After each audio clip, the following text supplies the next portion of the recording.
But at the Institute of African Study that you lead, Yeah.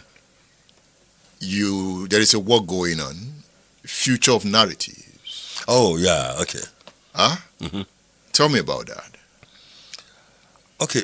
This is a good platform. There are two different things. One is the fact that we are trying to start a curriculum which is about futures studies.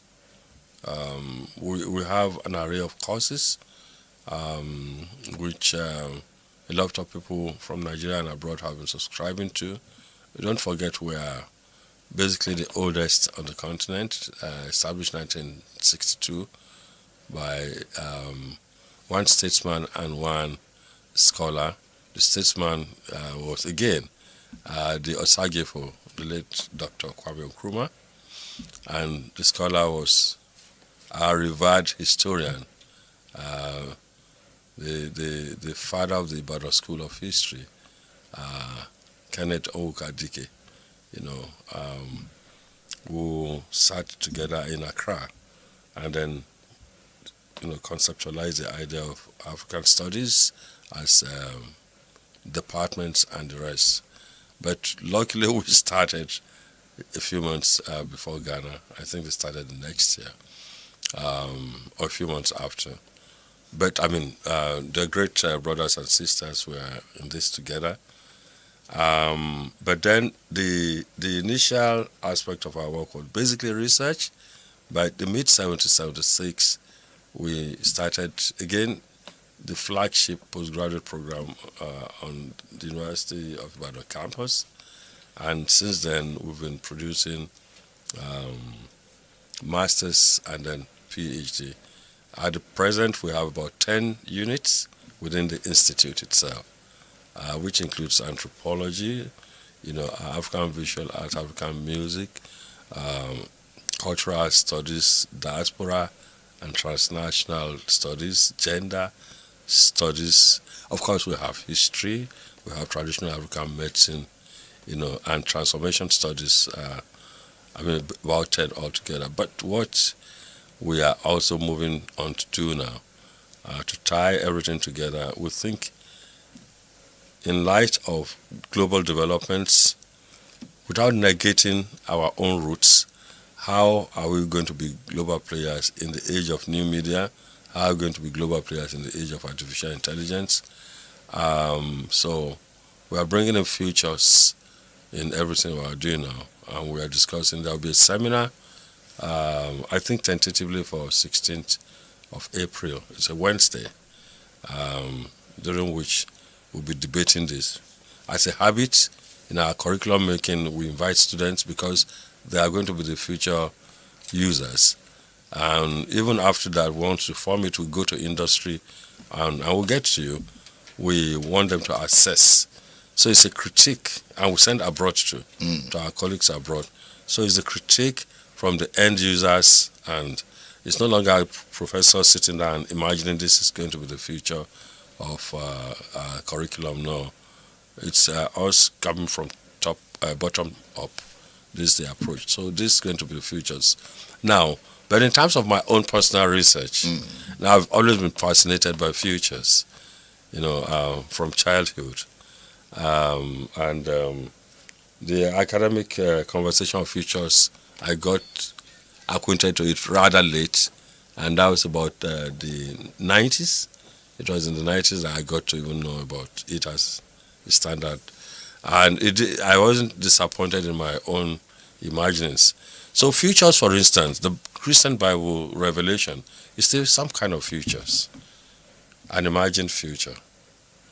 And what defines futures basically is all the things that are probable, all the things that are possible or preferables.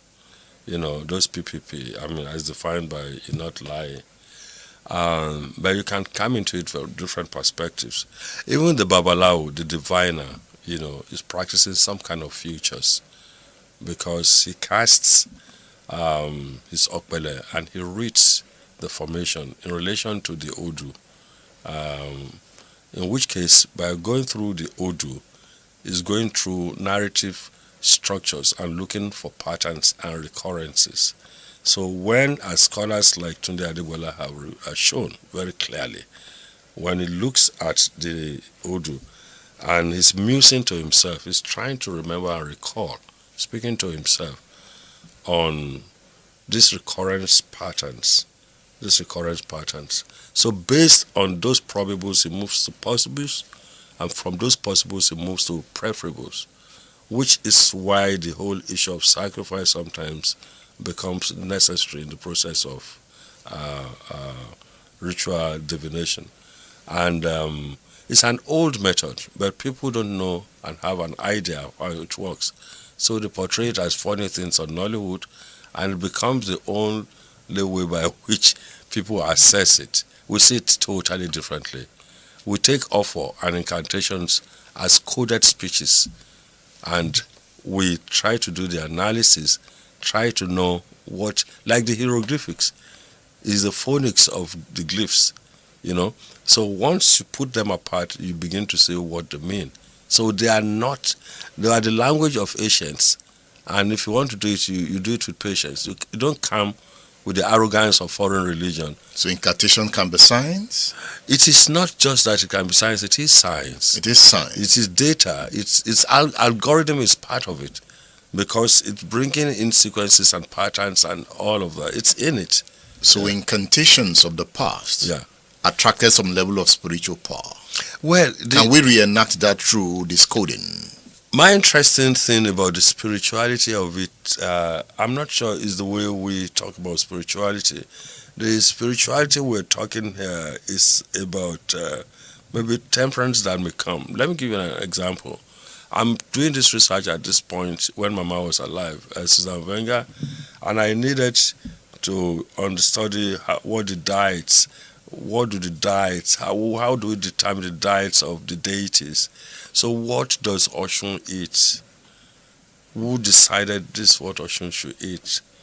I mean, in order for her to keep thriving and helping all the women across her course. And rather than answer me, my mom took me. So day in, day out, night, I would, by the, 12 midnight, I'm going through and just watching. You were at the Osun River. Oh, yes. This is research. So, and after about 24 hours, I knew, but I endured to see if there are other manifestations. What did you know? Of course, a lot. Aquatic life came up.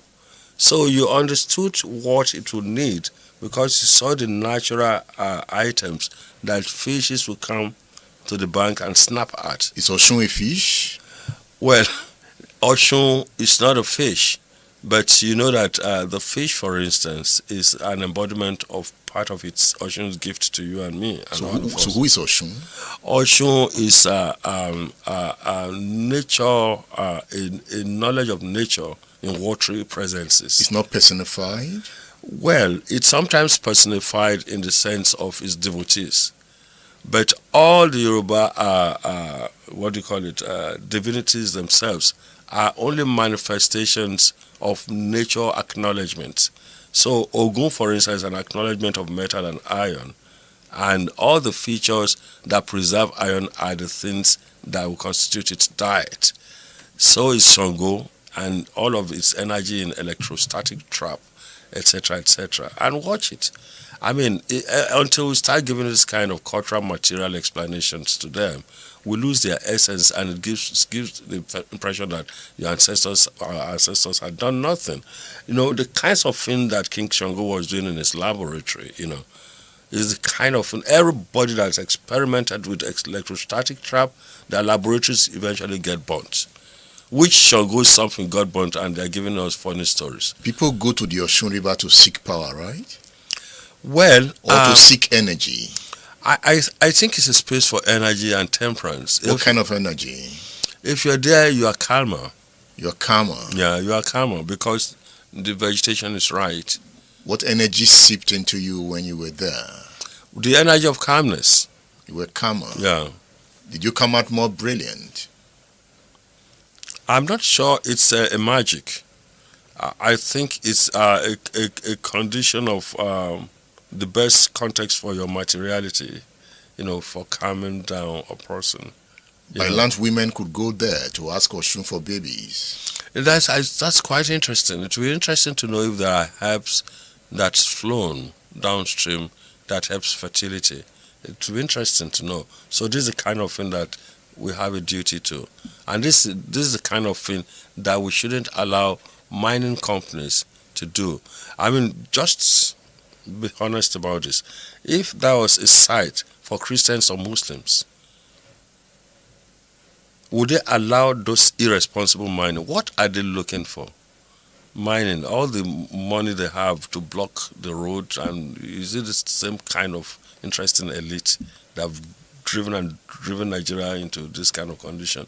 So I'm giving you an example. Varadero Beach, for instance, there is oil in Cuba, but because of the health to the people that Varadero Beach will give, they will not mine the oil, because that's about the cleanest body of water like River Ethiop that we have here. You know? Yeah. But these people don't mind mining things across the Ethiop in Delta. I tell you. You know? So the thing is, they will not mine, but they are mining things and polluting the water. And I'm sure some are gently glad that by the time devotees come and drink of this water, they will die, and it will show that this thing doesn't work. You know, that's how vile they are. And they will use everything defending and fighting in Nigeria against us and against other people. You know, how wonderful you should not defile Mecca and Jerusalem. It just shows the backwardness of a people whose souls have been deodorized such that they can't even think internally and be self-respecting of themselves. So This is Africa what need to rise. Yeah, we need to rise, not against anybody, but just the self-respect. You just acknowledge. Most of these things, for me, is nature acknowledgement.